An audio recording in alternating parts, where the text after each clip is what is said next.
Well, in one sense, that's what it means. It means that you act on the basis of God's promise that your actions are not going to be scrutinized. You see, well, that's what. But wait. But that's the point. Why? How can we dare to get up in the morning and do anything if we think that we're going to be sinning against God's will? See, this is what we've lost. I mean, this is just not even on the radar screen anymore.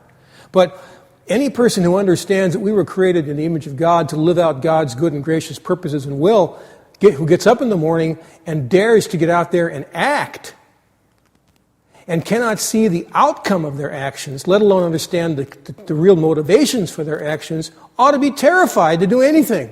And this is exactly what drove Luther to the monastery. He came to realize this, that how can I have any confidence that anything that I do is not going to send me to hell?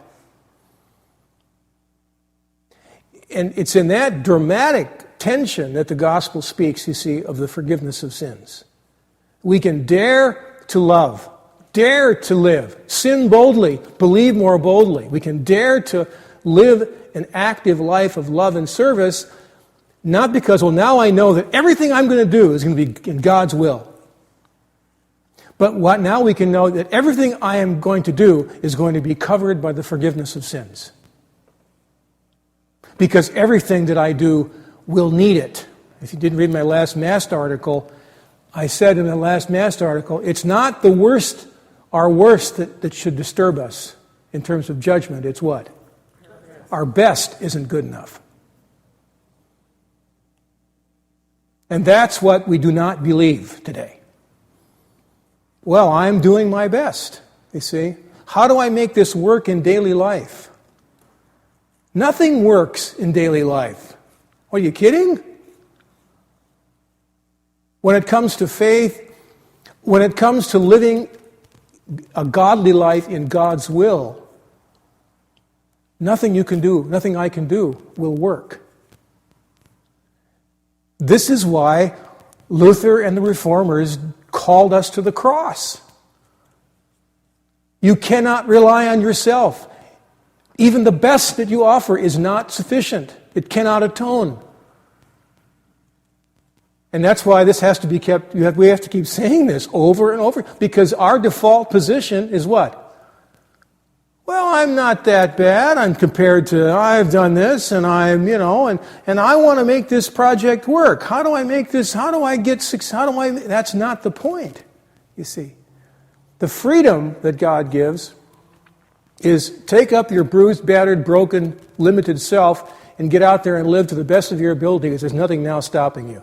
And that's what Paul... Yeah, because the one thing that ought to stop you, cold in your tracks, is the knowledge that God's keeping score. God is not keeping score. God is playing on your team. Yes, you see, that's why we start the confession. From whom no secrets are hid. We acknowledge here this morning that we have no right to be here. Because Marge's question really has an inherent conflict with it. Because if even Paul, if his acts and works were not good enough, what does that say then about his gospel? Well, I know what it says to me. About his letters, but then we believe that the letters are the inspired work of God. Yeah, well, but good enough for what? And did they have to? They didn't have to be good enough for anything. Good enough for God to use. Yeah, exactly. That's they're good enough for God. He brags in one of his letters, Pharisee among Pharisees. As to the law, blameless. Circumcised on the 8th day. Perfect pedigree. If anyone can claim adherence to the law as justification, I can. But I count all of that as dung. That's the word he uses. Excrement. Now that I know Christ, that's worthless. And that's the final attack that even good church-going people like us are defending against all the time. The attack on our goodness. And until that goodness breaks, till our claim to goodness breaks, we do not know what the gospel is. We cannot know it. I have no confidence in the flesh.